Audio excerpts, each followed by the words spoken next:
Raw का जितने भी एजेंट रहते हैं अगर दूसरे देश में जाते हैं तो इंडिया में उनकी पूरी डॉक्यूमेंट्री मिटा दी जाती है। कहोटा वाला ऑपरेशन पूरा तरीके से फेल हो जाता है बस पीएम की वजह से। अगर आप कॉलेज में अच्छा परफॉर्मेंस कर रहे हो और अच्छा आप स्पोर्ट एक्टिविटी हो और एक्टिव हो, कम्युनिकेशन स्किल अच्छा हो, तो आपको खुद ब खुद ऐसे लोग जान जाएंगे और रॉ को खुद ऐसा इन्फॉर्मेशन देंगे कि हमारे कॉलेज में एक ऐसा बच्चा है जो इस चीज को रॉ में काम कर सकता है, और उस समय रॉ के एजेंट आएंगे और आपको इस चीज को बताएंगे कि इंडिया में रॉ की शुरुआत कैसे होती है और रॉ क्यों बनाया जाता है जब इंडिया के पास आईबी रहता है और पाकिस्तान के बाद एमआई रहता है। दरअसल बात ये होती है कि ब्रिटिश राज की कंपनी में भी आईबी काम करती है, यानी इंटेलिजेंस ब्यूरो। कुछ खुफिया लोग जो ब्रिटिश को इन्फॉर्म करते हैं कि ये चीज कुछ होने वाला हो, उसी चीज को जनरेट करके उस समय तत्कालीन प्रधानमंत्री जो रहती है इंदिरा गांधी 1968 में 21 सितंबर को रॉ की शुरुआत करती है और उसके चीफ सेक्रेटरी बनाए जाते हैं आर एन काओ, यानी कि रामेश्वर नाथ काओ। आर एन काओ वही इंसान रहते हैं जो जवाहरलाल नेहरू के बड़े से बड़े सिक्योरिटी संभालते हैं और उनके ऊपर बहुत ज्यादा भरोसा रहता है, इसलिए उनको ये चीज दिया जाता है। आर एन काओ इतने बेहतरीन माने जाते हैं, उस समय के रॉ के वो बहुत बड़े हेड माने जाते थे और आज भी उनका रॉ के लिए सबसे फ्रंट पे नाम रहता है। कई ऐसे मिशन थे जो इंडिया में अच्छे सक्सेसफुल किए और पाकिस्तान को एकदम धूल चटा दिया। कहोटा वाला ऑपरेशन पूरा तरीके से फेल हो जाता है बस पीएम की वजह से। उस समय के पीएम रहते हैं मोरारजी देसाई और पाकिस्तान के पीएम रहते हैं जिया उल हक। दोनों की फोन में कम्युनिकेशन से थ्रू बात होती है और बातों में मोरारजी देसाई ये कहते हैं कि हमें पता है कि आप पाकिस्तान में क्या करने वाले हो, लेकिन पाकिस्तान के जो पीएम रहते हैं उस समय उनकी पैरों तले जमीन निकल जाती है कि सोचते हैं कि अरे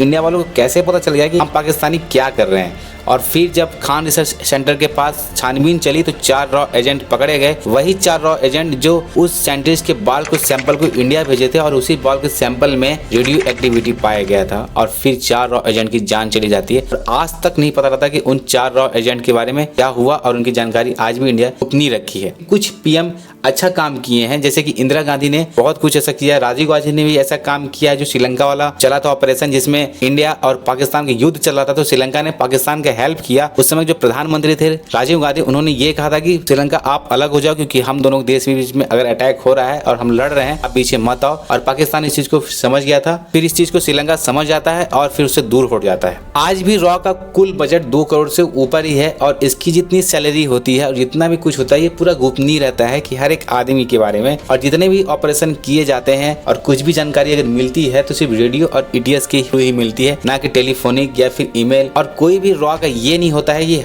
उस देश में जाके हम अटैक करें, बल्कि हम बहुत कुछ बचा देते हैं। रॉ का जितने भी एजेंट रहते हैं अगर दूसरे देश में जाते हैं तो इंडिया में उनकी पूरी डॉक्यूमेंट्री मिटा दी जाती है और इंडियन आर्मी के थ्रू ये बताया जाता है कि हम इन आदमी को नहीं जानते हैं कि ये आदमी कौन है। अगर आप कहीं काम करते हुए पकड़े जाते हो, जितने भी रॉ के एजेंट होते हैं पहले सिविल सर्विस से लाए जाते थे या फिर बेहतरीन इंडियन आर्मी की कमांडो लाए जाते थे, लेकिन अब के थ्रू में अगर आप कॉलेज में अच्छा परफॉर्मेंस कर रहे हो और अच्छा स्पोर्ट एक्टिविटी हो और एक्टिव हो, कम्युनिकेशन स्किल अच्छा हो, तो आपको खुद ब खुद ऐसे लोग जान जाएंगे और रॉ को खुद ऐसा इन्फॉर्मेशन देंगे कि हमारे कॉलेज में एक ऐसा बच्चा है जो इस चीज को रॉ में काम कर सकता है। और उस समय रॉ के एजेंट आएंगे और आपको इस चीज को बताएंगे कि इंडियन आर्मी के थ्रू हमारे देश के लिए काम करना चाहोगे तो नहीं, इसकी सैलरी, इसमें कितना रिस्क रहता है, ये सब जानते हुए भी इंडियन आर्मी के कुछ लोग जो रॉ में जाना पसंद करते हैं। जैसे कि मूवी आई थी बेबी, उसमें आपने देखा होगा। कई ऐसी बॉलीवुड की मूवी भी आई हैं जो मतलब ये बताती हैं कि इंडियन रॉ एजेंट सच में ऐसा काम करते हैं। और ये चीज जितना भी रहता है ये हाईलाइट नहीं किया जाता है क्योंकि रॉ का मेन मुद्दा यही है कि धर्म रक्षित एंड रक्षिता। रॉ के कुछ तीन फेमस ऑपरेशन जो